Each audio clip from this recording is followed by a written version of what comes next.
hello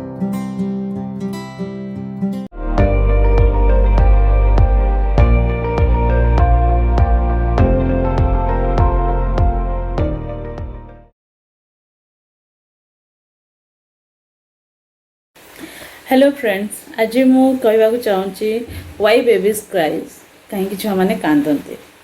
प्रायतः 0 to 6 months भितर छुआ मैंने बहुत कांदते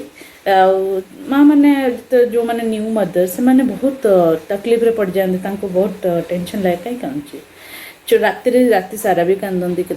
दिन भी कांदती तो ସେଇଟା କାହିଁ କାନ୍ଦନ୍ତି ତାର ରିଜନ୍ ଜାଣିବା ଏବଂ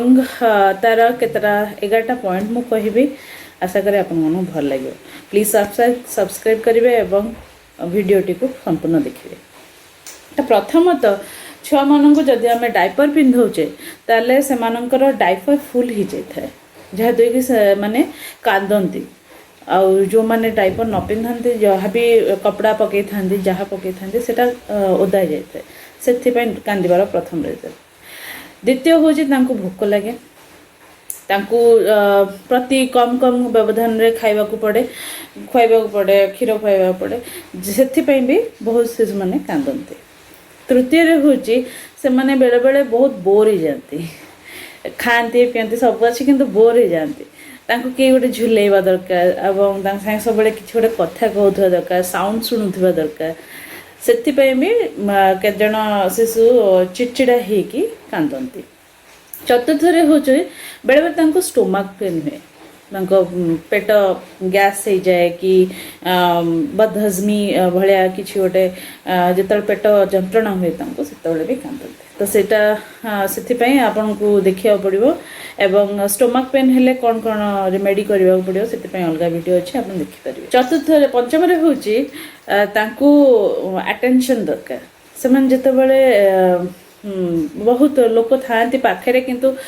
ଶିଶୁ ସହିତ କେହି ଏତେ ଇଣ୍ଟରାକ୍ଟ କରନ୍ତିନି ତେଣୁ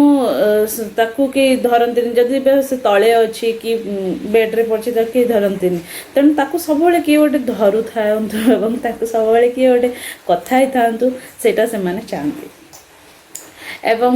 6ରେ ହେଉଛି ତାଙ୍କୁ ବେଳେବେଳେ ବହୁତ ଗରମ ଲାଗେ ଓଭର କପଡ଼ା ପିନ୍ଧେଇ ଦିଅନ୍ତି ଲୋକମାନେ